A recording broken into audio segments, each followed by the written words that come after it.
çiçeklerle hoş geçin. Balı incitme gönül. Bir buçuk, bir küçük meyve için dalı incitme gönül. Sevmekten geri kalma, yapan ol, yıkan olma.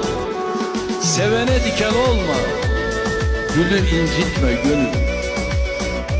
Başın olsa da yüksek, gözün enginde gel.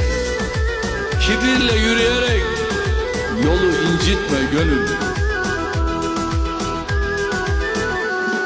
Mevla verince azma, geri alınca kızma. Tüten ocağı bozma, külü incitme gönül.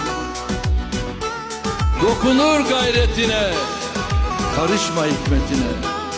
Sahibi hürmetine, kulu incitme gönül.